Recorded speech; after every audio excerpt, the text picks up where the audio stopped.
인간과 기술이 공존하는 4차 산업혁명 시대를 살아가는 우리. 현실 세계와 디지털 세계의 융합. 영화에서나 봐왔던 우리가 상상했던 모든 것이 현실로 다가왔다. 환경, 안전, 재난과 같은 도시 문제를 해결하는 데 도움이 되고 도시의 미래를 예측할 수 있는 똑똑한 도시, 스마트 시티의 도약. 우리가 맞이하게 될 언제 어디서든 누구와도 연결하고 소통하는 뉴텍트 사회의 핵심 전략이자 솔루션. 전 세계가 주목하고 있는 진짜 같은 가상세계, 디지털 트윈을 만나본다. 자, 이렇게 스마트한 세상을 만들어주는 디지털 트윈의 출발점이자 또 초석을 다지는 기업이 있다고 해서 찾아가 봤습니다. 영상으로 함께 보겠습니다.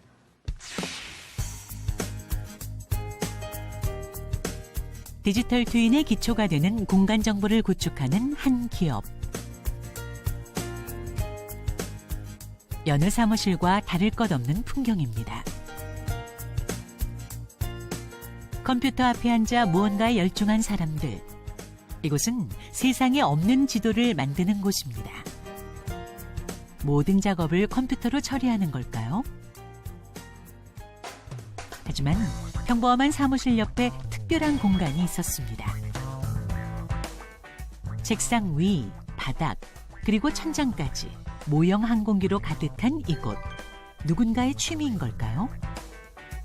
그런데 바닥 한쪽에 정체를 알 수 없는 것들이 정렬되어 있습니다.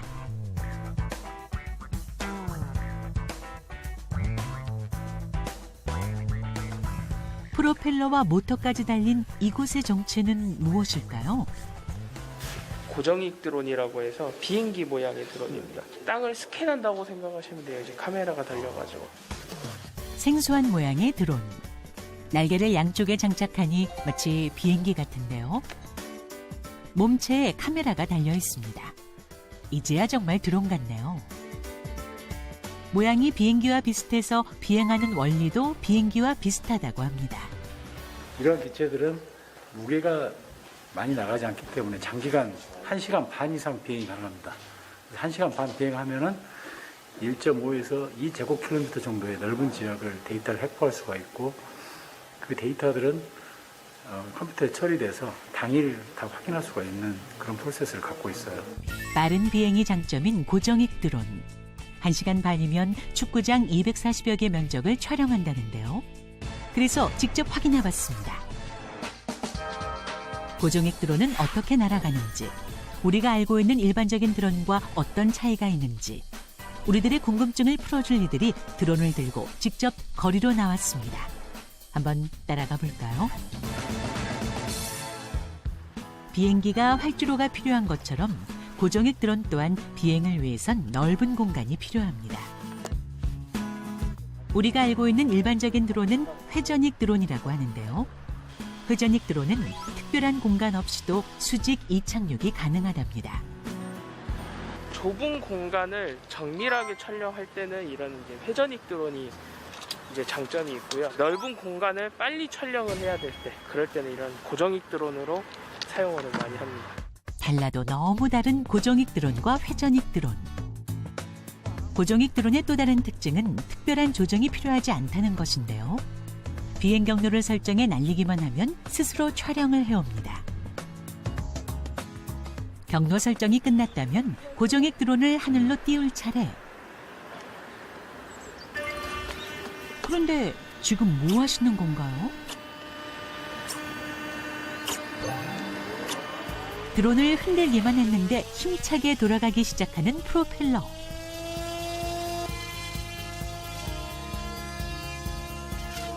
이렇게 비행하는 드론 보신 적 있으신가요?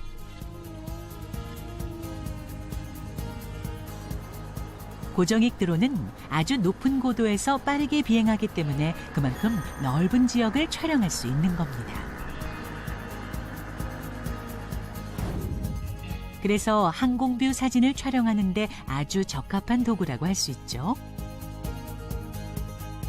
고정익 드론은 수직면과 45도 측면 경사각을 촬영하고 정밀 GPS 좌표 정보까지 함께 저장돼 디지털 트윈의 기초 데이터가 될 수 있습니다. 드론의 발달로 많은 것들이 편리해진 지금 디지털 트윈의 가장 큰 장점이라고 했던 시뮬레이션, 네, 그런 부분들에 대해서 활용할 수가 있는데요. 예를 들어서 지금 제 뒤에 있는 이쪽 부분에 신축 건물이 들어설 예정인데 실제 설계나 이런 것들을 하기 위해서는 의사결정이 필요하지 않습니까? 그 의사결정을 하기 위해서 여기에다가 이제 가상의 공간에서 앞으로 들어설 여러 건축물의 형태들 여기다가 앉혀보고 돌려보고 건물의 사이즈도 결정할 수도 있고 뭐 여러 가지 일조권, 조망권, 가시권도 분석할 수가 있겠습니다. 짧은 비행 동안 수많은 정보를 얻고 돌아오는 고정익 드론. 착륙하는 모습도 평범하지 않습니다. 하지만 부서지진 않았으니 걱정하지 마세요. 이번엔 회전익 드론이 비행할 차례입니다. 대중적으로 많이 사용돼 친숙한 모습이죠. 회전익 드론은 여러 개의 프로펠러가 돌면서 나오는 힘으로 비행을 합니다. 고정익 드론에 비해 속도가 느리고 비행 시간이 짧지만 누구나 쉽게 실내에서도 조작할 수 있다는 장점이 있습니다.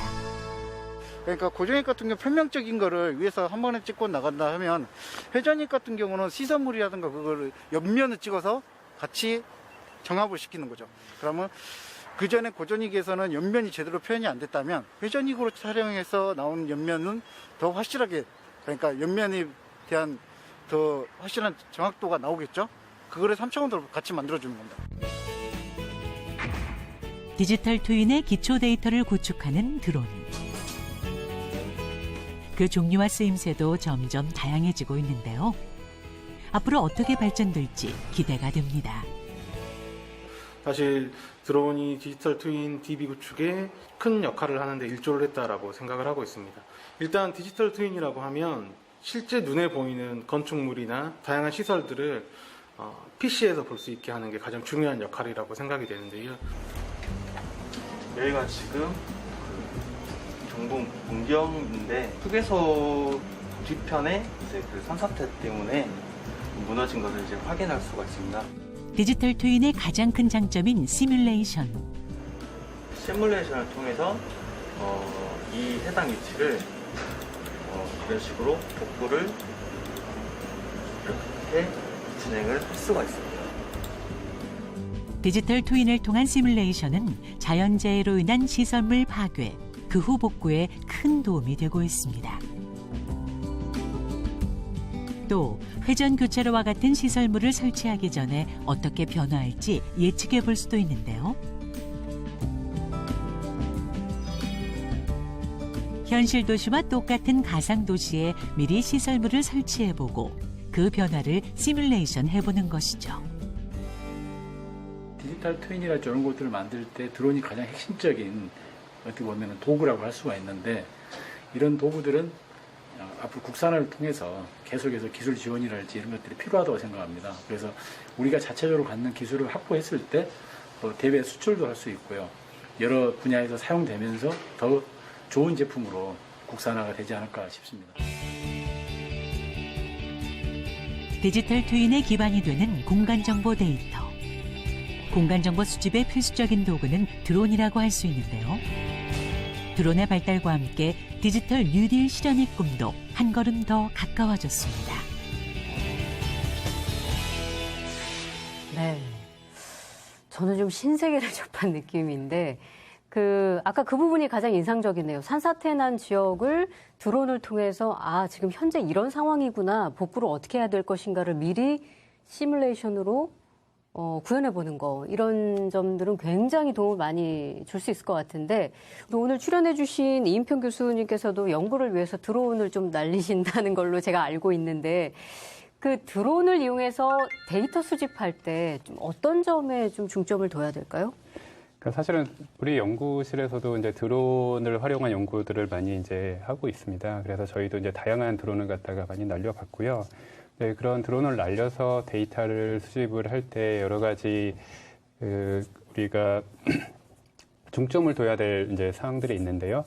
사실 보시는 것처럼 이제 드론을 활용해서 공간 정보를 만들게 되는데, 결국 그 공간 정보를 활용할 때 필요한 요구 사항을 이제 정확하게 맞출 수 있도록 드론을 데이터를 취득할 때부터 적절하게 계획하고 그다음 실제 시행을 할 때 현장에서 점검하는 것이 아주 중요하다라고 생각이 됩니다. 그래서 예를 들면 뭐 비행 고도를 어떻게 해야 된다든지, 그다음 일정 간격으로 영상을 취득하게 되는데 그 취득 주기라든지, 뭐 인접 사진과의 뭐 중복도라든지, GPS 신호를 항상 살펴보고 있는데 GPS 신호의 어떤 품질이 어떤지도 주의를 해야 됩니다. 네. 그리고 무엇보다도 사실은 그러니까 생각보다 드론이 자주 이제 추락을 하게 됩니다. 그래서 이제 드론 비행할 때 이제 안전에 각별히 신경을 이제 써야 되고요.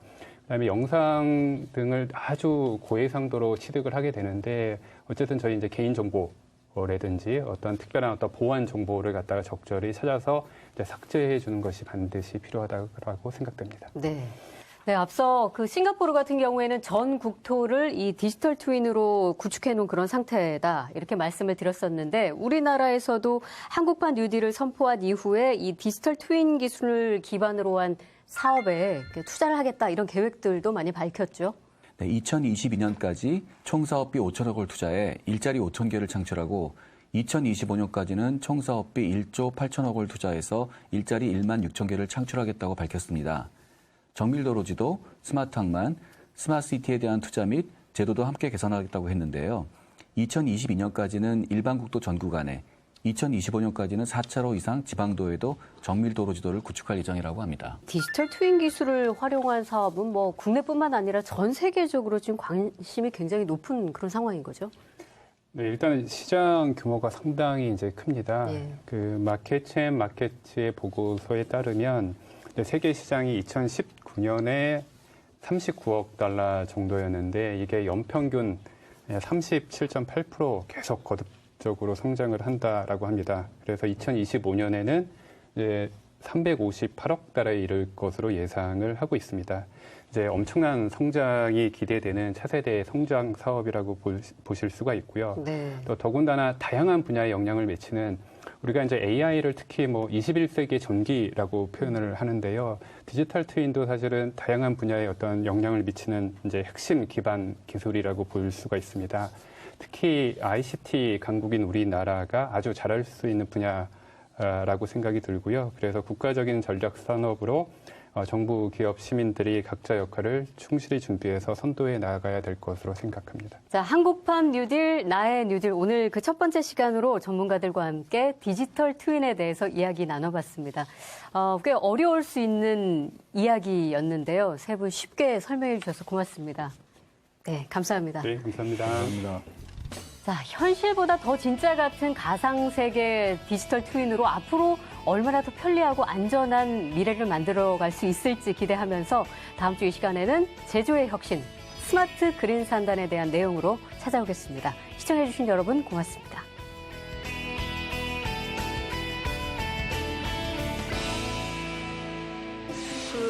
조금은 생소하지만 앞으로 이루어질 많은 어떤 기술 발전에 대해서 저를 비롯한 많은 국민들이 좀 더 쉽게 이 정책에 대해서 알아갈 수 있는 그런 계기가 될 것 같습니다. 이제 디지털 트윈은 사라질 것이다라고 말씀을 드렸는데 세상의 모든 SF 영화에 있는 것들은 구현이 됩니다. 그리고 자연스럽게 변하게 되죠. 그런 것들이 아마 앞으로도 계속 그렇게 될 것이라고 하는 의미에서 말씀을 드려봤습니다. 또 이런 기회를 통해서 저도 이제 디지털 트윈 분야의 어떤 한 일부분을 갖다 담당을 하고 있었는데 이제 이런 기회가 돼가지고 이것저것 막 뭐 조사도 해보고 살펴보기도 하고 그다음에 오늘 나오신 이제 분들의 또 얘기를 듣고선 저도 이제 깨닫는 부분들이 많이 있었고요.